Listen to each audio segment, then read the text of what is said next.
Hey, what's up guys, MGH here, and it's that time of year again. We are starting to see the new FIFA gameplay and leaks and screenshots and all sorts of information that starts coming out around this time of year. We're only a couple of months away from the release, and today I've got some actual gameplay for you. We've got Manchester City versus Manchester United in a Europa League tie. Of course, they've got the Champions League license and the Europa League license. And check this out, new menus, looks very nice and clean, but hopefully as we watch this gameplay together we'll see some noticeable differences in the gameplay. I think FIFA 18 was generally a good game, but the actual gameplay itself sometimes got very tedious. Here is something new though that I spotted in the video that I found. It is game plans and tactics. So up there in the top left corner, if you press L2, you can edit your game plans. That'll be interesting to see what that looks like. And they've changed the tactics completely. So you see, almost like PES style, it feels like you see dots on the pitch moving around. You get a better understanding of what you're actually doing with your squad when you change settings around. Before it was just a slider and you kind of just wing it, don't you? But anyway, here we go into the game. This is the first bit of FIFA 19 gameplay in proper HD that I've seen, and hopefully that you've seen as well. It's going to be really interesting to see if the gameplay actually is different this year. Now, the first thing you've got to take out of your mind when you watch these things is it's still football, right? There's actually not that much you can do with a football game every single year to make it noticeably different. At the end of the day, it's 11 versus 11 players on a pitch kicking a ball around, right? There's not like they can add weapons in and new maps and, you know, there's just stadiums, players and a football. So you can't expect too much, but what I do want to see every single year is new animations, new player faces, of course the new kits, which they do every year. This video does not feature the new kits, unfortunately. I'm guessing this is quite an early build, probably close to the build that we'll be playing when the demo comes out. But hopefully I'll get invited to the EA Capture event once again this year, and I'll be playing a much better build, a closer build to release. The demo, when it comes out, is always about 2 months before the release build, so you actually don't play a very good version of the game, if I'm honest, which is why the demo doesn't really mean much to me. But here we are, guys, gameplay time, and straight away in this match, cross into Sane, and it's in.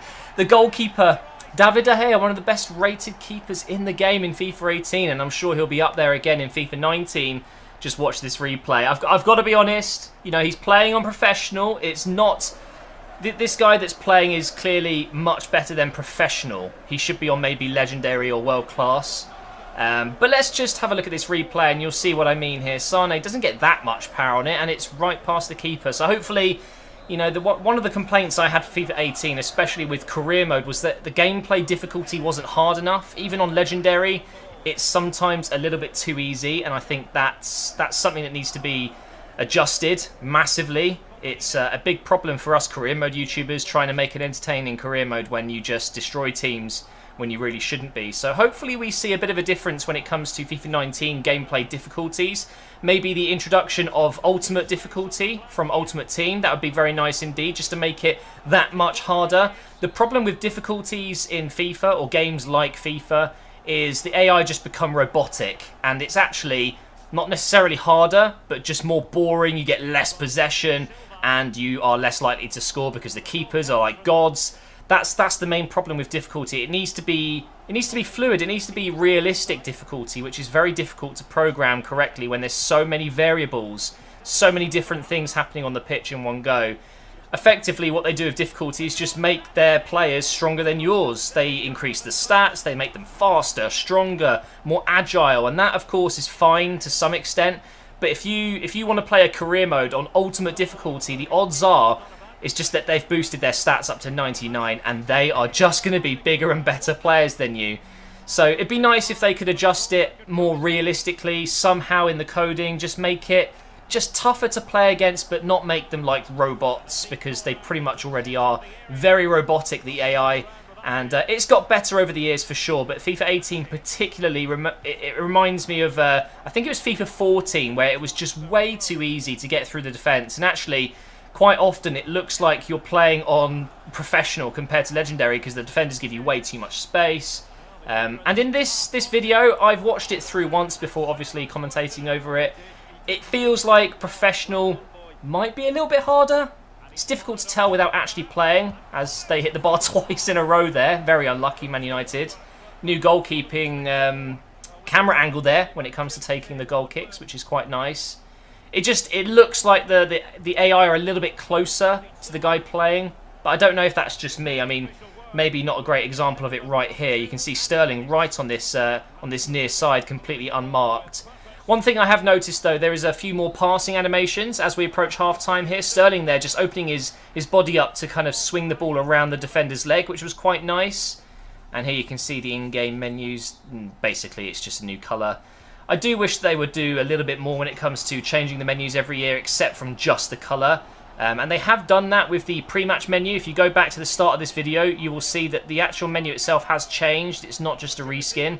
But in terms of, you know, that suggested subs window popping up, the text in the top right corner there, everything is pretty much exactly the same. But again, what can you expect? It's just buttons at the end of the day that need to be just clear and obvious to use to navigate around different things in the game. So let's take a look more at the gameplay here. Are there any changes that you guys can see? Does it look slower? Does it look faster? I think the graphics of the game are probably at a level we would expect at this point. The Frostbite engine is beautiful. The players look great up close.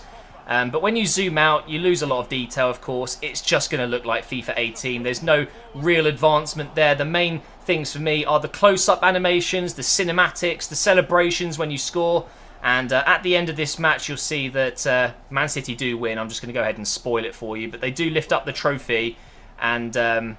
And you can see the animation is pretty much the same as in the last few FIFAs, but it does look a little bit more crisp. And look at this for a finish. Boom. Straight into the left corner there from De Bruyne, one of the best players in the world right now for sure.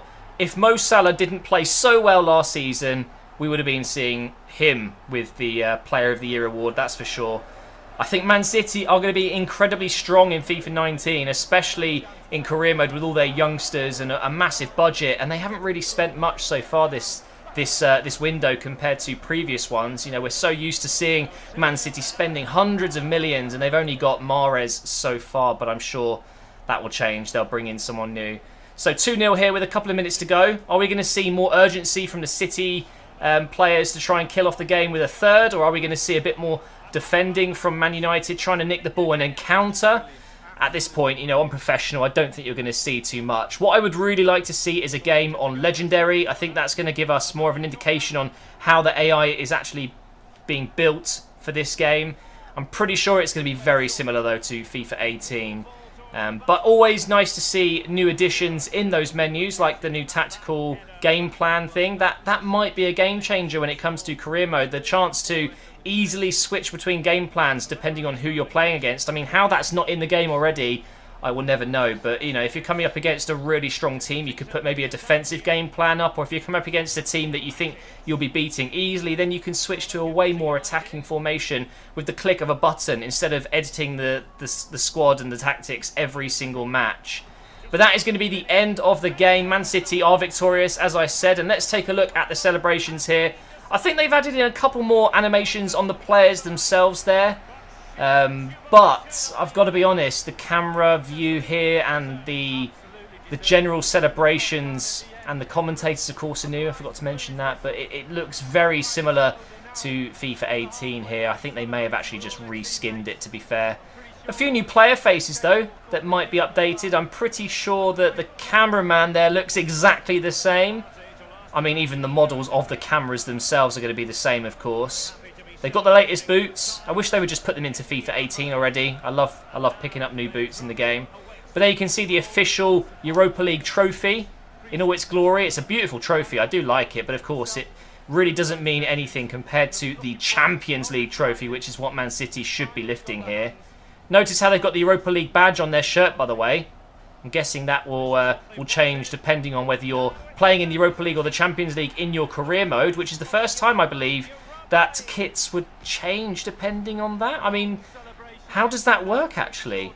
I'm wondering if your team is in the Europa League in season 1, if you then go into the Champions League in Season 2, will it automatically change?